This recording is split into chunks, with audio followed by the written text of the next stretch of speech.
The ship drifted slowly toward Earth Station Prime, its crystalline hull catching the light of distant stars. Inside the vessel, Ambassador prepared himself for what he believed would be a simple meeting. His species had never been warriors. They had never needed to be. For 10,000 years they had lived in peace, their bodies made of living crystal that sang with the harmonies of the universe. They were scientists, artists, and philosophers. They were not fighters. But the had changed everything. Remembered the first attack on the outer colonies. He remembered the screams that came through the communication channels before they went silent. He remembered the images of children being dragged into slave ships, their crystal forms cracking under rough handling. His people were dying, and they had no way to stop it. That was why he had come to Earth. The humans were a young species by galactic standards. They had only achieved faster than light travel 60 years ago, but in that short time they had built a reputation that spread across 100 star systems. They came from a world that other species called a planet where the gravity was crushing, the predators were endless, and even the smallest creatures carried poison in their blood. The humans had not just survived on this hellish world, they had conquered it. Did not want an army, he only wanted teachers. A few human soldiers who could show his people how to hold a weapon, how to stand their ground, how to protect their children. It was a small request. Surely the humans would understand. The docking clamps engaged with a soft thud and walked through the airlock into the station. The air was thicker here, heavier. He could feel the increased gravity pulling at his crystalline form. This was normal Earth gravity, he reminded himself. The humans lived with this weight pressing down on them every moment of their lives. Two human officers waited for him in the corridor. The first was a tall male with gray hair and eyes that seemed to look through rather than at him. His uniform carried the markings of an admiral. The second was a female with dark skin and a face that held both kindness and steel in equal measure. She wore the rank of captain. Admiral Jake extended his hand in the human gesture of greeting. Had studied human customs, so he reached out and allowed the admiral to grasp his crystalline fingers. The human grip was firm but careful, aware of how fragile bodies could be. Ambassador said, "Welcome to Earth Station Prime. I am Admiral Jake and this is Captain Carter. We are honored by your visit." Inclined his head, his crystal structure chiming softly. "The honor is mine, Admiral. The people have not forgotten the kindness humanity showed us during first contact. Your doctors saved many of our people when the crystal plague struck our." Captain Carter smiled warmly. "We were happy to help, Ambassador. Your people shared star charts and medical knowledge with us freely. We consider that to be among our closest friends in this galaxy." They walked together through the station corridors, past human crew members who stopped to stare at the crystalline alien in their midst. Noticed how the humans moved, how they carried themselves. There was a confidence in their steps, a readiness in their posture. Even the youngest crew members walked like predators. The council chamber was a large room with a curved window that looked out into space. Earth hung in the distance, a blue and green marble wrapped in white clouds. Had seen many worlds in his long life, but there was something about the human that made his crystal resonate with unease. It looked beautiful and peaceful from this distance. But he knew what lurked beneath those clouds. Sharks and lions and venomous snakes. Volcanoes and earthquakes and hurricanes. A world that had been trying to kill its children since the first cell divided in the ancient oceans. And yet here the humans stood, masters of that deadly world and now reaching for the stars. They sat around a curved table and began to explain the situation.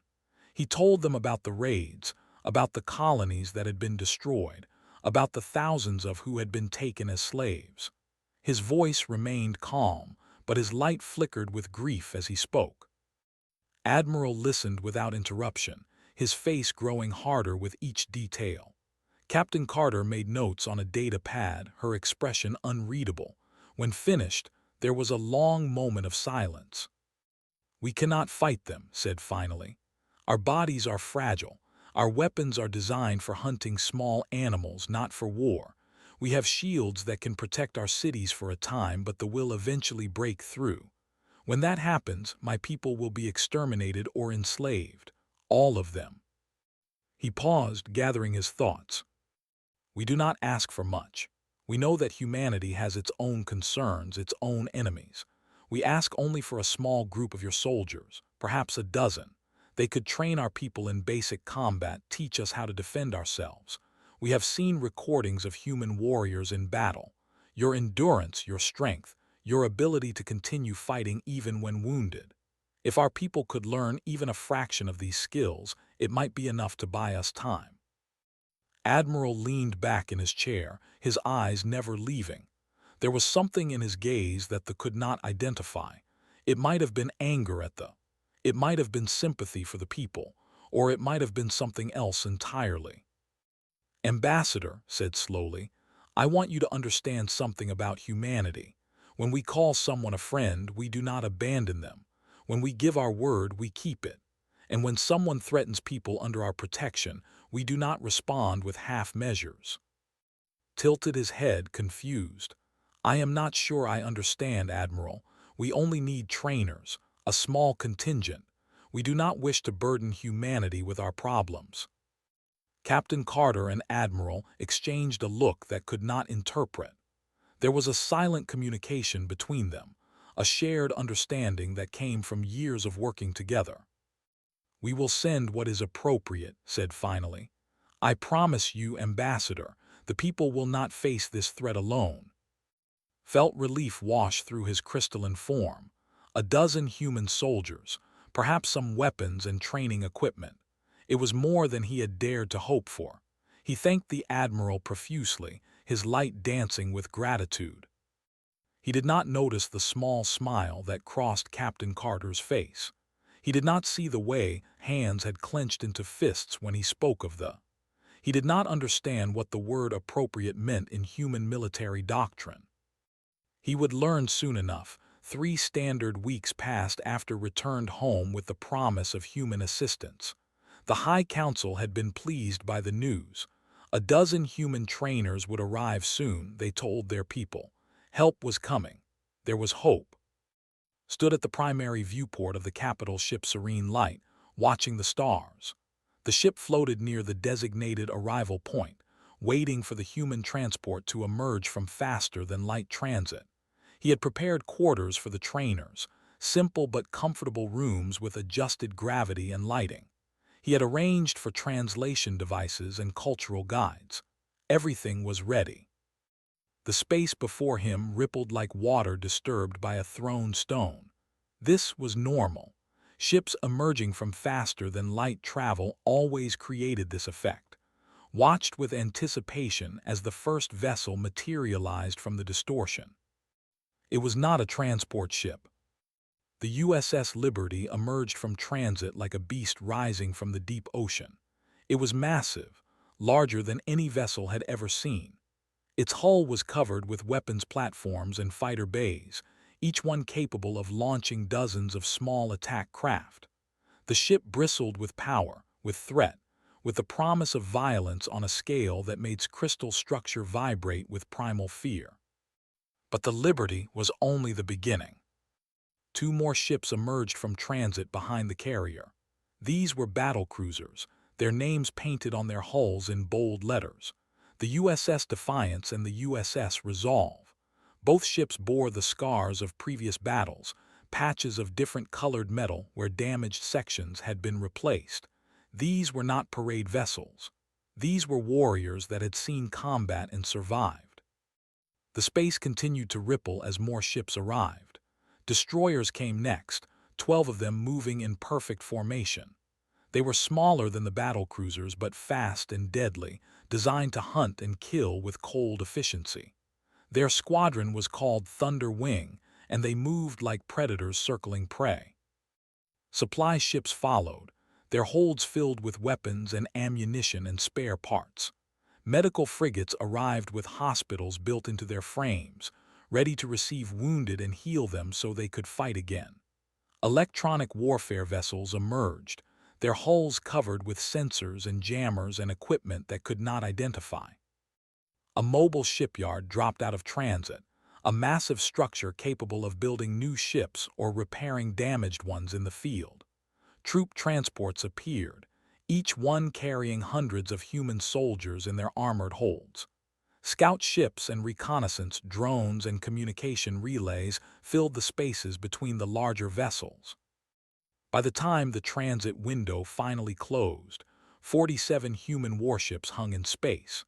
They formed a defensive formation around the serene light, their weapons systems humming with readiness.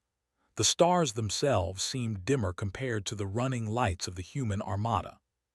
Stood frozen at the viewport, his crystalline form resonating with shock. His light flickered through colors that had no names, emotions that his species rarely experienced. Fear and awe and confusion, and something that might have been the beginning of hope. Aboard the Liberty, Commander Price stood on the bridge beside Lieutenant. The tactical display before them showed the vessel surrounded by their fleet, a single crystal flower protected by a garden of steel thorns. "Think we it, sir?" asked. There was a slight smile on her face, but her eyes were serious. Price shook his head. "Intelligence reports indicate they have at least 80 combat-ready ships. They have been expanding aggressively for 3 decades, conquering species and absorbing their resources. This is the minimum viable force for a defensive operation in hostile territory." Nodded, her fingers moving across her console as she ran diagnostics on the electronic warfare systems. "They are hailing us, sir. Ambassador is requesting to speak with Admiral." "Put him through to the Admiral's ready room," Price ordered. "I suspect this conversation will be interesting." In his private quarters aboard the Liberty, Admiral Jake accepted the communication request. The holographic image appeared before him, and could see immediately that he was struggling to process what he had witnessed. "Admiral," said, his voice trembling through the translator, "we asked for trainers, we asked for a dozen soldiers. What is this?" Stood with his hands clasped behind his back, his expression calm and patient. "Ambassador, I told you that we would send what is appropriate. This is what appropriate looks like when human friends are threatened." "But this is a fleet," stammered. "This is an invasion force. We asked for help, not a war." "With respect, Ambassador, you already have a war. They brought it to your doorstep when they attacked your colonies and enslaved your people. The only question now is whether you will face that war alone or with allies standing beside you." Light flickered rapidly, a sign of deep emotional disturbance. "We cannot ask humanity to fight our battles. We cannot ask your soldiers to die for us. This is too much. We only wanted teachers." His expression softened slightly. "Ambassador, I have read the reports about what they did to your outer colonies. I have seen the images of children being dragged into slave ships. I have studied the intelligence on their expansion patterns and their treatment of conquered species." He stepped closer to the holographic display, his eyes meeting. "The people showed humanity kindness when we first ventured into the stars. You shared your knowledge freely. You treated us as equals when many species dismissed us as primitive newcomers. You called us friends when we had no friends among the stars." His voice hardened. "Now your people are suffering, your children are being stolen, your colonies are burning, and you ask why we have come with a fleet instead of a handful of trainers." He shook his head slowly. "Ambassador, this is how humanity protects its friends. We do not send token gestures. We do not offer thoughts and prayers while standing safely at a distance. When humans commit to a cause, we commit everything. Every ship, every soldier, every resource we can spare, because that is what friendship means to us." Was silent for a long moment, his crystal form pulsing with light that shifted through a dozen colors.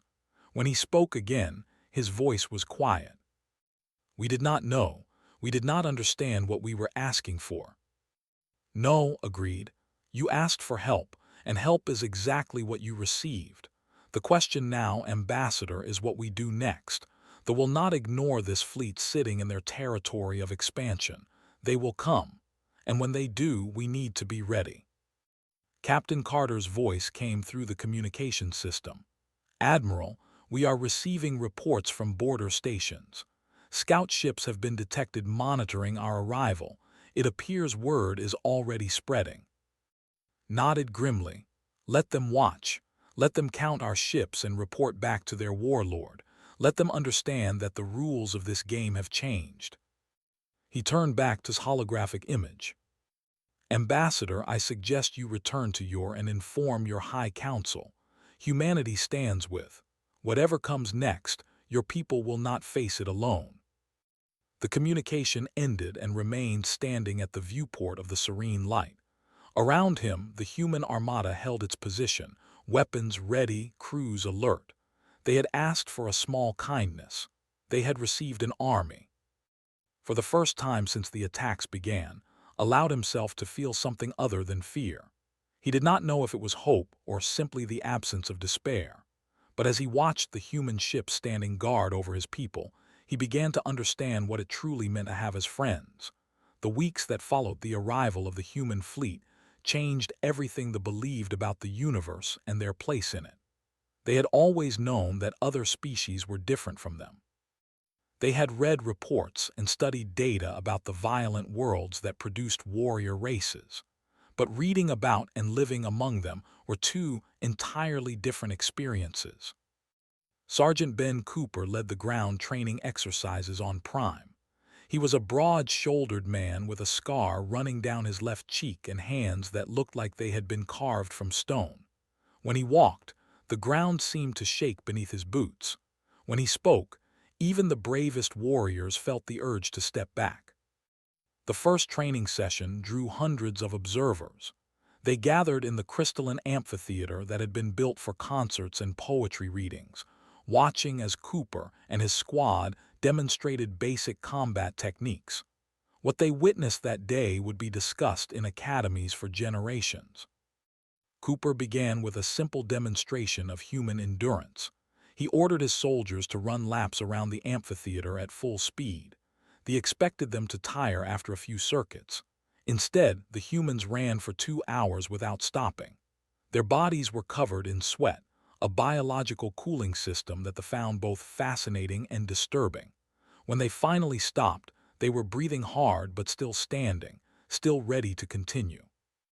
Your species can maintain this level of exertion for how long? One scientist asked, his crystal form flickering with disbelief. Cooper wiped the sweat from his forehead with a casual gesture. Depends on the individual. Trained soldiers can march for days with minimal rest. There are humans who run races that last over 100 miles. Our ancestors hunted prey by chasing them until they collapsed from exhaustion. We call it persistence hunting. They exchanged glances of shock.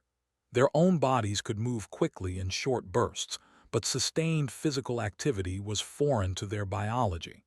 The idea of chasing prey until it simply gave up and died was horrifying in its implications. The next demonstration was even more disturbing. Private Torres stepped forward with a medical kit and a sharp blade. Before anyone could react, she drew the blade across her palm, opening a wound that bled red onto the white stone floor. Several cried out in alarm. Among their species, such an injury would require immediate medical intervention and weeks of careful regeneration. But Torres simply pressed a bandage against the cut, wrapped it tightly, and flexed her hand to show that she could still grip her weapon. Human bodies heal, she explained calmly. Cuts and bruises repair themselves within days. Broken bones take a few weeks but mend stronger than before. We have been injured and recovered so many times throughout our evolution that our bodies have become experts at putting themselves back together. A elder approached, his ancient crystal form clouded with age but his mind still sharp. We have heard stories, he said slowly. Stories that humans have survived injuries that would kill any other species. Limbs lost and replaced with machines. Organs transplanted from one body to another. Is this true? Cooper nodded. We have soldiers serving in this fleet who have lost arms, legs, eyes. We rebuild them. We give them mechanical replacements or grow new parts in laboratories, and they return to duty, because giving up is not in our nature. The elder stared at Cooper for a long moment. Your species does not accept death easily. No, sir, Cooper agreed. We fight it every step of the way. While the ground forces trained the volunteers, Lieutenant Commander coordinated the construction of a defensive grid throughout space. Sensor platforms were deployed at strategic points, their systems constantly scanning for any sign of approach. Early warning stations were placed along the most likely invasion routes. Automated defense platforms were assembled and positioned to create overlapping fields of fire. The work was exhausting and relentless. Human engineers worked in shifts around the clock, sleeping in 4-hour rotations so that construction never stopped. The who assisted them marveled at this dedication, at the way humans pushed their bodies to the breaking point and then pushed further. Captain Carter spent her days visiting the outer colonies that had been attacked by the. She walked through the ruins of cities that had once been beautiful, her boots crunching on broken crystal and scorched stone. She interviewed survivors, recorded their testimonies, documented every atrocity with cold precision. What she found made her sick with anger. They were not simply raiders. They were systematic in their cruelty. They took the young and healthy as slaves. They killed the old and weak for sport. They destroyed cultural artifacts and historical records, erasing the identity of the species they conquered. It was genocide conducted with bureaucratic efficiency. Carter compiled her findings into a report and transmitted it to Admiral aboard the Liberty. She recommended that the rules of engagement be modified to reflect the nature of the enemy they faced. Read the report alone in his quarters. His hands shook as he scrolled through the images of dead children and burned cities. When he finished, he sat in silence for a long time, staring at the wall. Then he called his communications officer. "Get me a direct channel to the leadership," he ordered. "Maximum power broadcast. I want every ship in this sector to hear what I have to say." It took several hours to establish the connection. They were not eager to speak with the humans they viewed as primitive newcomers. But eventually, Warlord Vex appeared on the screen, his reptilian features twisted into an expression of amused contempt. "You are the human commander?" Vex asked. His voice was deep and rough like stones grinding together. "I have heard stories about your species, fierce little predators from a harsh world, but I see only a small fleet hiding behind the glass people. Are you here to offer tribute, to beg for mercy?" Stood before them with his hands clasped behind his back. His face was calm, but his eyes burned with cold fire. "I am Admiral Jake of the United Earth Fleet. I am here to deliver a message, not to negotiate. You have one standard week to release all prisoners and withdraw your forces from this sector. After that deadline passes, we will no longer be interested in discussion." Vex laughed. It was an ugly sound like breaking bones. "Threats from primitives. The Dominion has conquered 30 species. We have crushed empires that existed before your ancestors climbed down from trees. What makes you believe humans will be different?" Smiled, it was not a pleasant expression. "Because we come from a warlord. Everything on our planet has spent 4 billion years learning to kill everything else. Predators and prey locked in an endless arms race of claws and teeth and poison and cunning. We did not become the dominant species on Earth by being peaceful. We did it by being more dangerous than everything that tried to eat us." He stepped closer to the. "You have conquered pacifists and traders and scholars, species that had forgotten how to fight or never learned in the first place. But humans remember. We have been fighting each other and everything around us since we first picked up stones and sharpened sticks.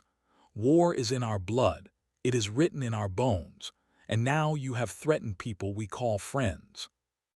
His voice dropped to a whisper that somehow carried more weight than a shout. "1 week, warlord. Release the prisoners, withdraw your forces, or learn what happens when you make enemies of." The transmission ended.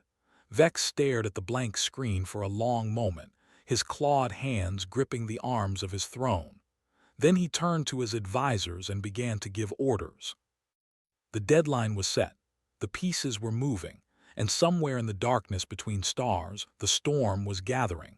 The response came on the 6th day, one day before the deadline would expire. Perhaps Warlord Vex wanted to catch the humans off guard.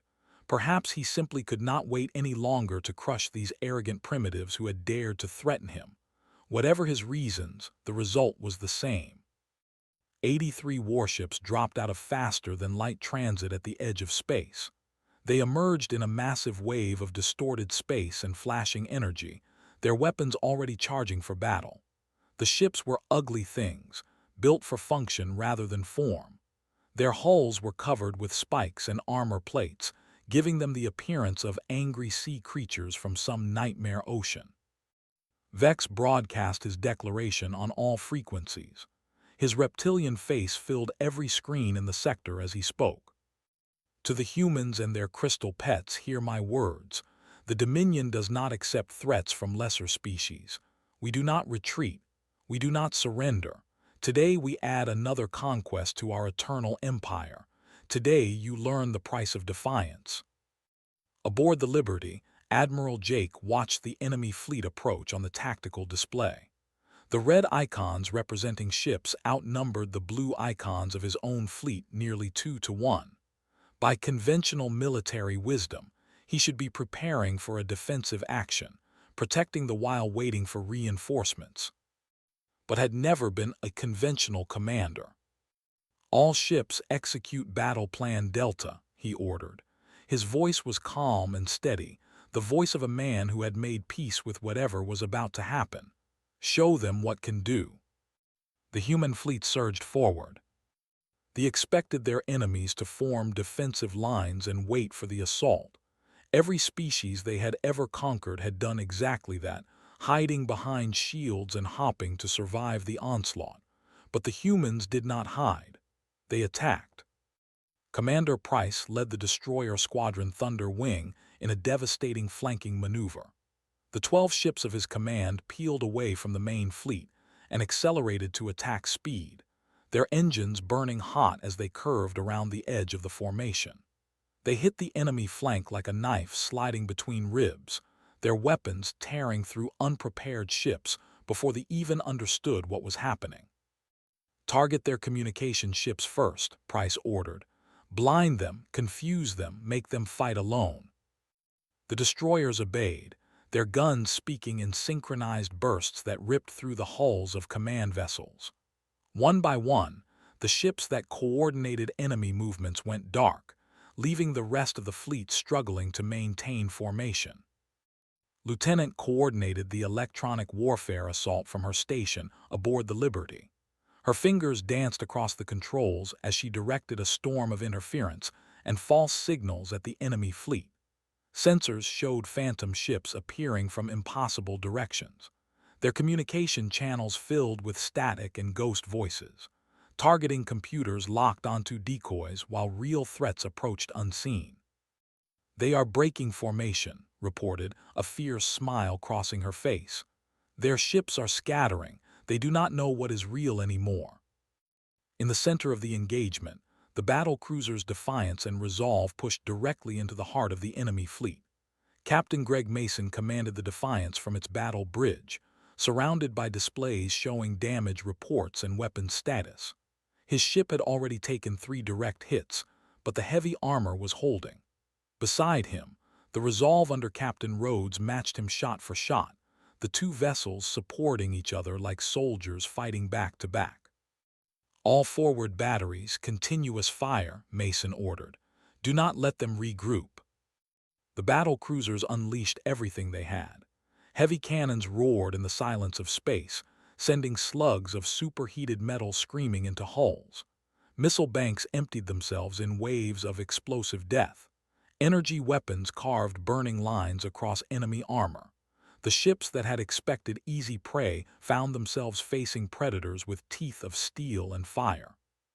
Squadron leader Tyler Grant led the fighters that poured from the Liberty's launch bays. His pilots were the best humanity had to offer, men and women who had been trained to push their bodies beyond normal limits. The G-forces they pulled in combat would crush most species into unconsciousness, but human hearts pumped blood to human brains with stubborn determination. "Stay in pairs," Grant commanded as his fighter dove toward an enemy cruiser. "Watch your wingman. Kill everything that is not us." The fighters swarmed through the fleet like angry wasps. They were too small and fast for the heavy weapons of the enemy warships to track. They slipped through gaps in the formation and struck at vulnerable points, then vanished before retaliation could find them. Engine sections exploded. Sensor arrays went dark. Weapon mounts were torn away by precise strikes. But the battle was not one-sided. There were not weak enemies. They had conquered 30 species, and they had not done so by accident. Their weapons were powerful, their ships were tough, and their warriors did not know fear. The destroyer Thunderbolt took a direct hit that ripped through its engine section. The ship tumbled out of control, its crew fighting to restore power as atmosphere vented into space. The frigate's swift strike was caught in a crossfire between two battleships and torn apart in seconds, all hands lost. Fighters were swatted from the sky by defensive fire, their pilots dying alone in the cold darkness. Sergeant Ben Cooper and his ground forces launched their boarding action 3 hours into the battle. The transport ship carried them through the chaos of the space engagement, its pilot dodging debris and weapons fire with desperate skill.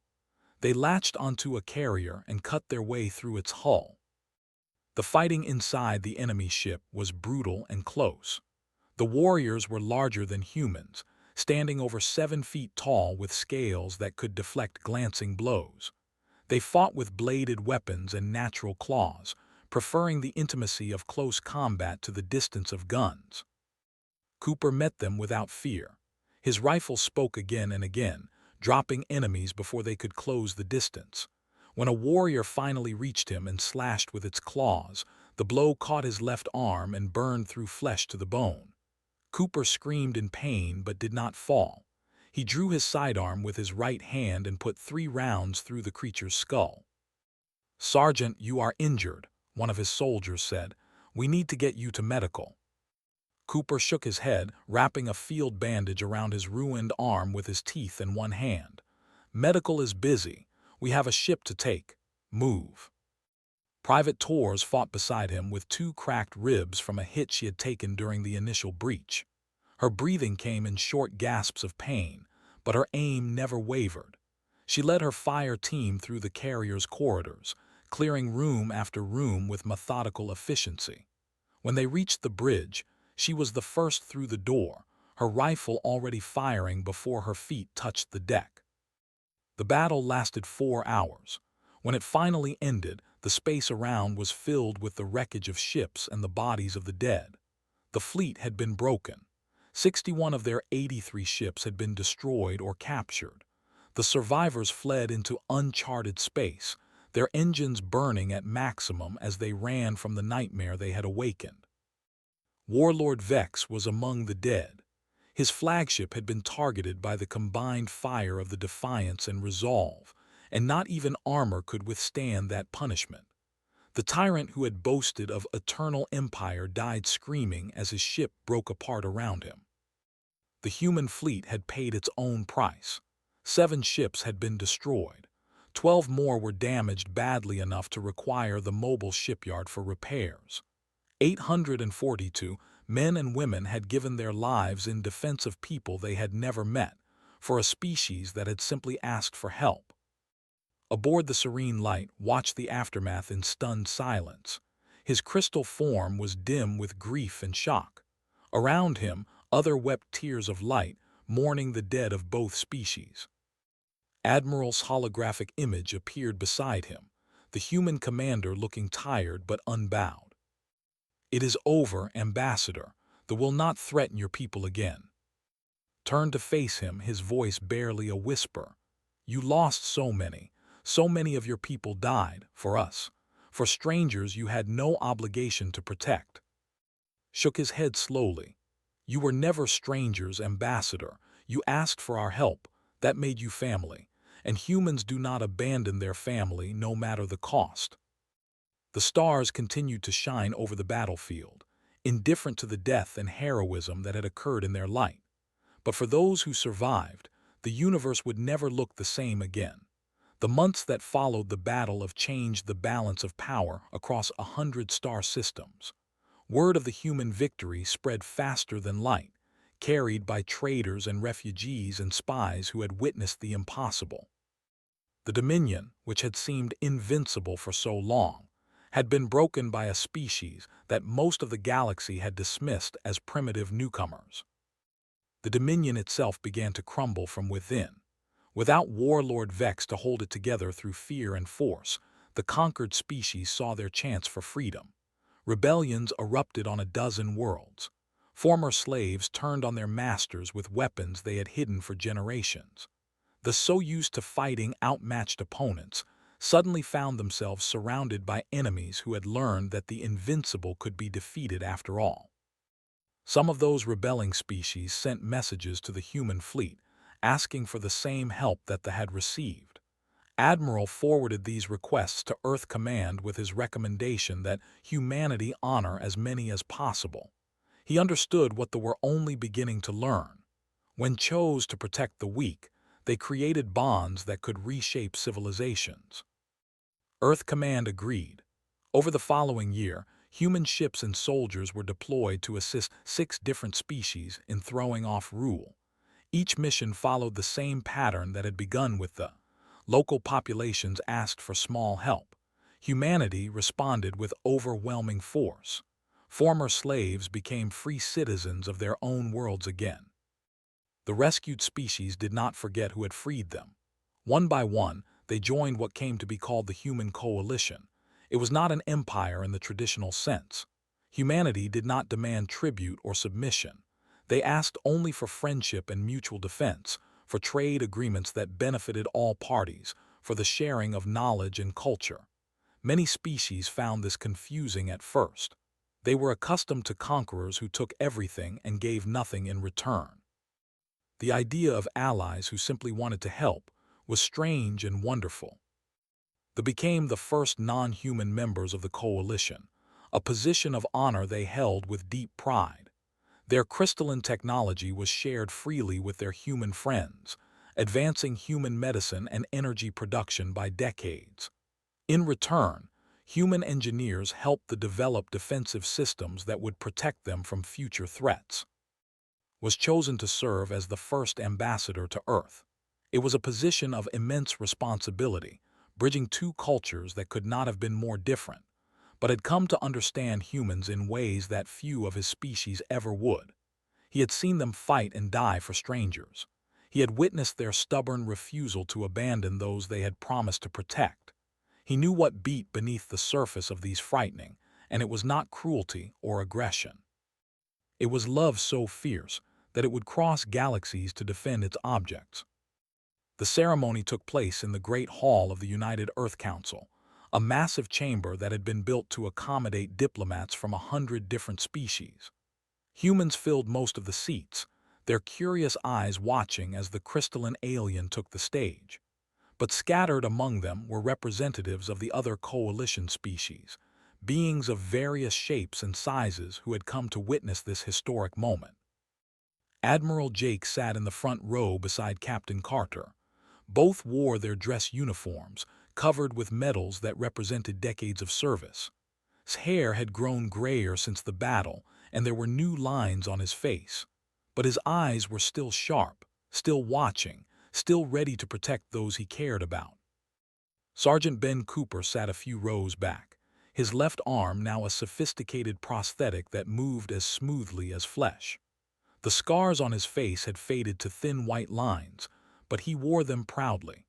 Private Torres sat beside him, her ribs long since healed but the memories of that desperate boarding action still fresh in her mind. Lieutenant was there as well, along with Commander Price and Squadron Leader Tyler Grant and dozens of other officers and soldiers who had fought at. They had been invited as honored guests, though many of them felt uncomfortable with the attention. They had only done their jobs. They had only kept their promises. Stepped up to the speaking platform, his crystalline form projecting colors of deep gratitude and solemn respect. The translator device at his throat hummed as he began to speak.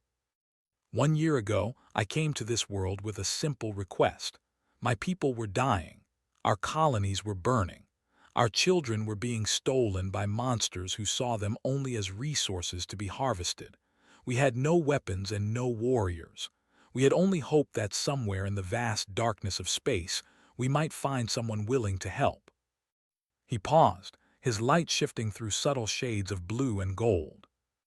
We asked for trainers, a dozen soldiers to teach our people how to hold weapons and stand their ground. It was a small request, or so we thought. We did not understand what we were truly asking. We did not know what the word help meant to humans. A soft murmur passed through the crowd, waited for it to fade before continuing. Instead of trainers, you sent an armada. Instead of a dozen soldiers, you sent thousands. You brought your mightiest ships and your bravest warriors. You crossed the stars to stand between us and destruction.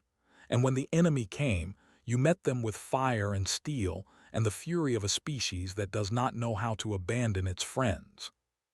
His voice grew quieter, more personal. 842 humans died defending. 842 sons and daughters and siblings and parents who will never go home.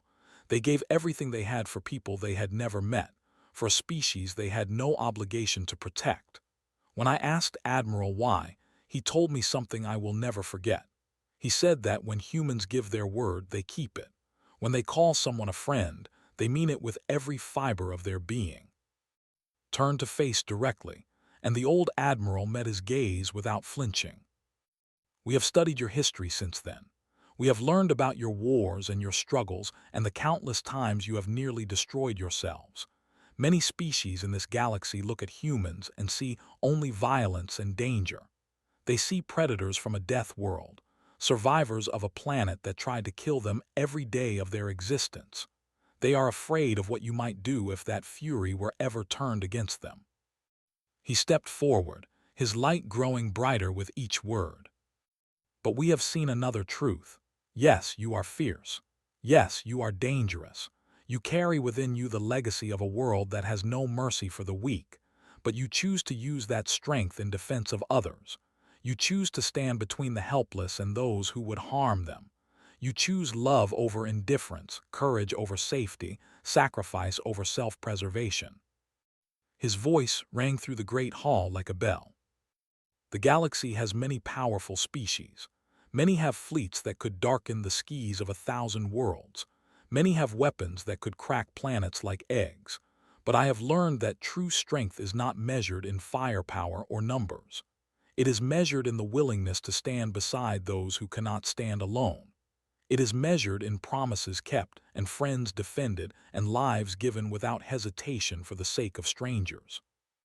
Raised his crystalline arms, his light blazing with colors that had no names in human language. We asked for help. We received so much more than we could ever have imagined. We received family. And on behalf of the people and all the species who have joined this coalition, I say to you now what we should have said from the beginning. His voice dropped to a whisper that somehow carried to every corner of the room. Thank you. Thank you for answering our call. Thank you for fighting our battles. Thank you for bleeding and dying for people you had never met. The stars are colder and darker than any of us would like to believe. But knowing that humans stand watch among them, ready to answer any call for help with everything they have, makes the universe feel a little less empty. The chamber erupted in applause. Humans and aliens together rose to their feet, their voices joining in celebration of the bond that had been forged in fire and blood. Outside the great windows, the stars continued their eternal dance, indifferent to the struggles of the beings who lived beneath their light. But for those who had fought at and those who would fight in battles yet to come, the universe would never feel quite so hostile again, because somewhere out there stood watch, and they would always answer the call. Admiral stood in the front row, his eyes bright with emotion he would never admit to feeling. Beside him, Captain Carter wiped at her face with the back of her hand. In the rows behind them, soldiers and officers who had faced death without flinching found themselves struggling to maintain composure. Stepped down from the platform and walked directly to. The crystalline ambassador extended his fragile hand, and the human admiral took it gently in his own. No words were necessary. Some bonds run deeper than language, deeper than species, deeper than the void between stars. They had asked for help and humanity had answered. That was enough. That would always be enough. The ceremony ended, but the story was just beginning. Across the galaxy, other species watched and wondered and hoped. They had heard the tales of who defended the helpless. They had seen what happened when humans called you friend. And in the darkness between stars, more calls for help were being sent, reaching toward Earth with desperate hope. Humanity would answer them all, because that was simply what humans did.